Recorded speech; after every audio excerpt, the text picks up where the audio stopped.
There's a product you need to be putting on your lawn, and most people skip right over it. I'm here at Nixon Hardware with Cody to talk about lime. Yes, ma'am. What does lime do? So lime helps correct acidity in your soil. So in certain areas, soil is more acidic, like underneath trees or just in poor soil. So when the soil is acidic, lime helps bring that pH up in order to make it to where grass grows better.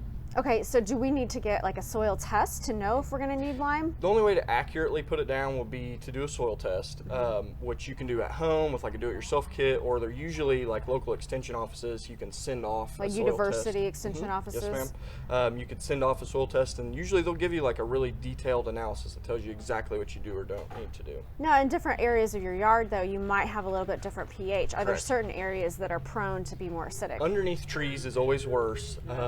Usually due to like leaves or acorns or walnuts or gumballs or anything falling on the ground. Whenever that breaks down, it acidifies in the soil. So if you always have hard time growing grass underneath your trees, lime might be an answer for that. Talk to me about how lime affects the fertilizer that I'm already putting down, because a lot of people already fertilize, Sure. They just don't do the lime as well. So when your pH is off, pH ranges from 1 to 14, and we're shooting for a 7, that's neutral. If the number's less than that, that's acidic.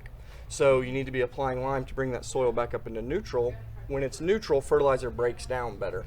In acidic soil, only about half of your phosphorus gets used. So it's really important to be liming your yard. Yeah, it just makes that fertilizer work all the better. Correct. Yeah, so when I look at the yard, is there a way for me to tell just by looking that, is my grass affected that much? Sure. Areas where your grass might be thin or like spindly, not coming in full, of course in shaded areas, that could be a sign of needing to put lime in your yard. And what timing is there involved in this? Can you put it down anytime? Essentially any time of the year that the ground's not frozen. That's So not like frozen. March through November maybe. And how often then? If you apply it once per year, you can adjust your pH 1 point. So coverage rate would be 1 bag per 1,000 square feet, which is pretty heavy, but that's going to give you the most adjustment, raise your pH by 1 point at a time. So if I have a typical in-town yard, about how many bags would that Probably be? 5 to 6 bags. Okay, how do I spread that? With a broadcast spreader that you're going to want to open basically all the way. You're going to want that hopper very open.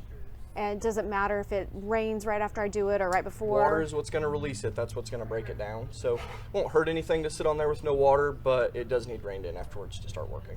So you'd say that if you have $1 to spend on your yard, what would you spend it on? I'd spend it on pelletized lime. It's that important. Yes, ma'am. All right, lime. Make sure you subscribe to our YouTube channel for more videos like this.